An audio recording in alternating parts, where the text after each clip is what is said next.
Hey guys, my name's Jared and I'm going to take you on a tour of my 2017 Ram Promaster 2500. I converted this myself over the last couple of months and I'd love to take you inside. So this is a 2017, so the interior, the dash and everything's pretty standard. Nothing crazy about that's been done. But the rest of the van, what I've done is, that to make it special is the whole interior. I put a swivel seat right here, that way keeping with the theme that a big open concept, more open space kind of makes it feel bigger. That way if you have a couple people in here, you can have a lot of, you don't feel so cramped. And starting with up here, we've got the stock storage space that comes in all the ProMaster 2500s, and then coming into the customization part is the 12-volt ceiling fan. And so this has 3 speeds and a thermostat set into it to turn on automatically. It can go in or out, so that way you can push air in, pull air out to get some better airflow in here. Then going over to this cabinet, so this cabinet right up here was designed to house a wall-mounted, a window-mounted AC unit. And so if you ever wanted to retrofit this with one, this space is designed to hold one. So then moving down here, we have the 110-volt fridge. So there's a closure latch to keep the door shut. You open it up and there's plenty of storage in there for beverages, food. This is a pretty high efficiency fridge, so that's why I went with a 110-volt fridge to use that off the van's 110-volt system. Coming on down to this cabinet down here, this one is another storage cabinet I built, and this one is meant to hold a portable toilet. So if the user that gets this van decides they want a portable toilet, they can store it here, no issues at all. Or if they decide that they don't want to deal with that, they get additional storage. And moving over to the ceiling mounted cabinet, all the cabinetry in the van is made out of a 3/4 inch cabinet grade plywood. And then for latches that you'll see on every door, on all the cabinets, are a boat latch that's pretty durable.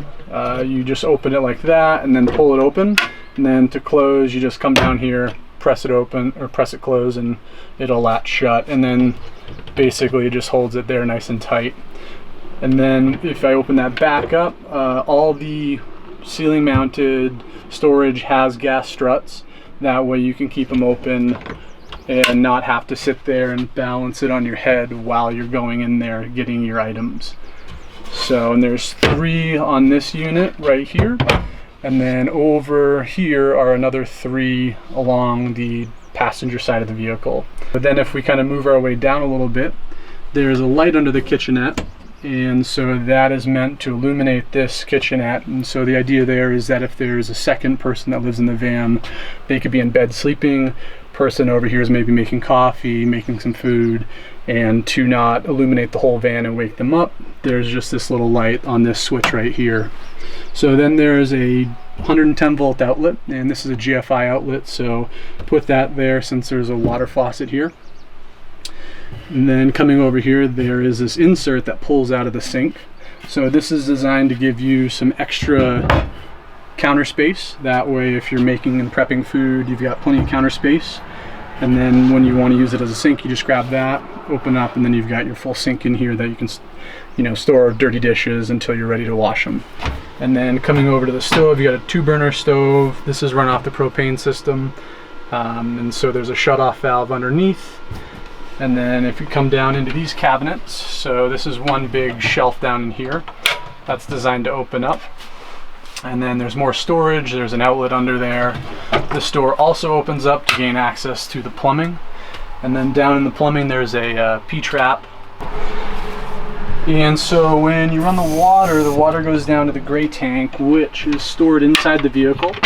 And you remove that door and there's a 15-gallon gray tank. It's got wheels. And you just disconnect it from the plumbing and you can pull it out to go empty it. And the reason why I put it in the van was since the van's designed with a furnace and then a lot of insulation for winter use, I didn't want to put it underneath the van and then have to heat that in addition to heating the interior. So part of the design was having two seats that face each other with a pull-out table. And what I did was utilize the space under each seat for different systems. So this seat over here is where the furnace and then the water pumps are housed. So if we open this up, you can come over here and you can look in and see the furnace, water pump, different plumbing. That way if you ever need to work on anything or service anything, it's all readily available. So with the furnace, that's a 16,000 BTU furnace designed to heat a bigger space than what this van is, but it'll be plenty powerful enough for super cold winter nights.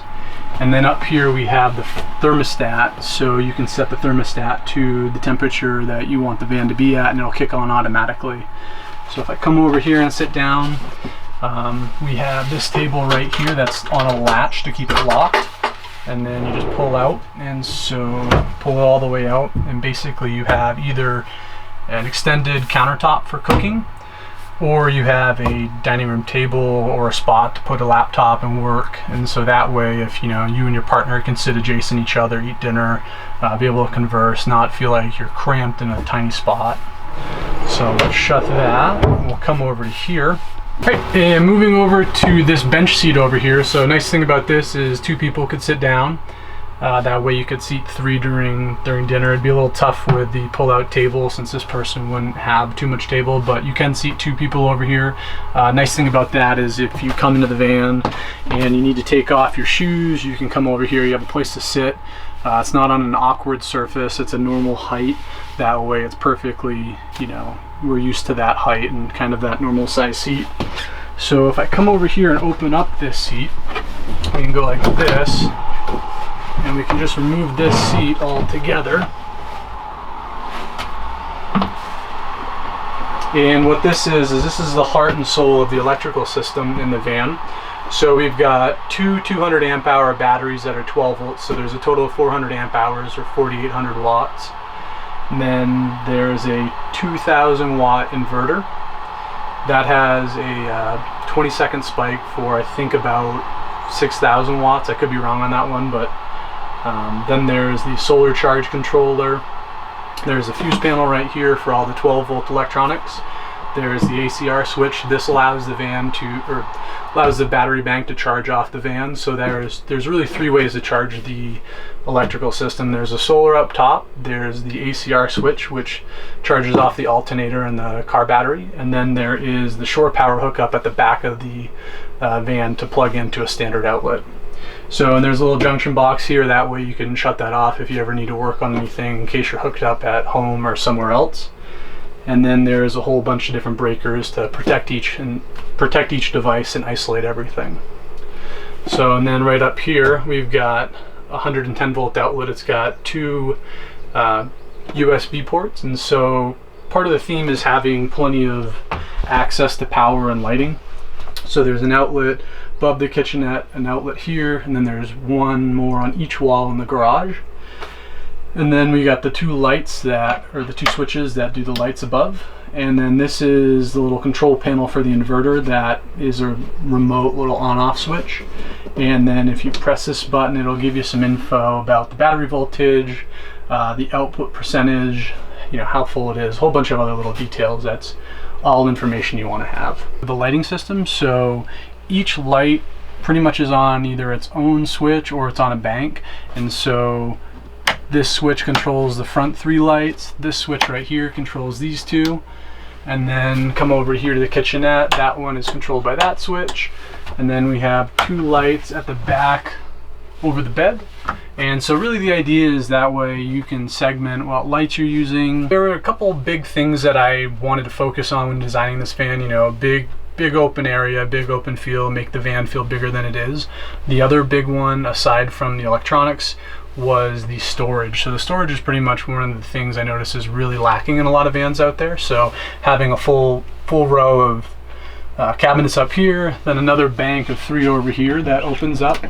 So just like this one over here, these all open up, and then you can just all shut them. And you'll probably wonder why the bed's so high. It is pretty high, but the main reason for that was to gain access to a lot more storage. So there's a cubby here. This can hold a 50-liter duffel and then some other stuff. So this could be for, you know, one person.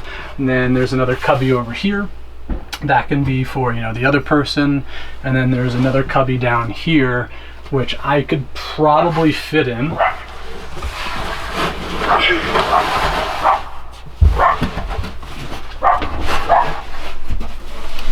Up here is a full-size bed, so that way, you know, I can lay down and I can sleep perfectly comfortable. And this is a full-size bed, so 2 people can sleep up here. And it's a 5-inch memory foam mattress, so pretty comfortable. And then that way, if you're ever parked on a little bit of a slant, I feel like memory foam's a little bit more comfortable for factoring out some of that slant. Won't take all of it away, but it'll make you feel a little bit better. So then back here we've got the blackout curtains. That way, if you're sleeping in a city and there's, you know, city lights outside, you can keep those up and then basically keep some of the light pollution out. And then at the head of the bed we've got the window, which you can open up for more airflow combined with the fan overhead. And then it's screened off, that way bugs don't come in here and all that good stuff. All right, and now we're at the back of the van where the garage is. We'll open that up in a second, but real quickly just wanted to show you the hookup for the shore power. So you get a little plug right there. There's an extension cord in the van that you can pull out and then run to whatever power source you have, whether it be a house, an RV park, whatever your choice is. So we'll open it up.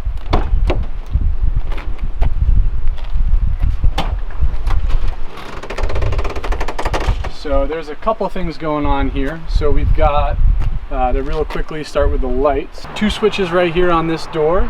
Each switch runs a set of lights. So there's a light right at the top of each door. And then another switch runs the 2 lights that are right under the bed. And so the idea there is that if it's late at night, you're at a trailhead, you need to work on your bikes or work on something, you have a whole set of lights that can light up the whole back end. Right now it's pretty hard to see the lights, but late at night when it's fully dark, this whole area would be lit up and you'd be able to see everything really nicely. And so the big thing with the garage is that it's built to hold 2 mountain bikes. So I took the dimensions of 2 extra large mountain bikes that are 29ers and designed the cavity and the bed height to fit that. That way you can put 2 in here. I've actually been able to get 2 mountain bikes in here and then a bouldering pad. And then there's more storage down in here, and that gives airflow to the electronic system. And then each wall has a 110 volt outlet. That way if you're powering some tools for something, you're able to plug into either side, still access the main area if you're using this as a workbench or something. And then coming in here, you've got the water system. So just a pretty easy, no frills water fill station. You can fill the 15-gallon water tank. And then this right here is basically a truck liner that I painted on. That way there's added durability. If you put your muddy mountain bikes in there, you don't have to worry about, you know, damaging anything. And then right back here is the extension cord for plugging into the shore power hookup. And so in the walls there's going to be R10 insulation, the ceiling is going to have R5, and then the floor is going to have R2.5. Then there's a subfloor over the insulation. There's pergo flooring over the subfloor in the main living area. That way you get a nice durable product that isn't super heavy or anything. If you ever break one for some reason, you can pop one of the pieces out and replace it. Alright guys, thanks for coming along on this van tour of Jared's new van. If you guys are interested in buying this van or you're thinking about having a van built, go ahead and contact him. I'm going to put his email down in the description below. Thank you guys so much for watching. If you want to like, comment, share, anything you can do to get this video out to more people is going to help Jared out. If you guys have any questions about the van, shoot him in his email or you can write a comment below and one of us will get back to you. Thanks, have a good rest of your day.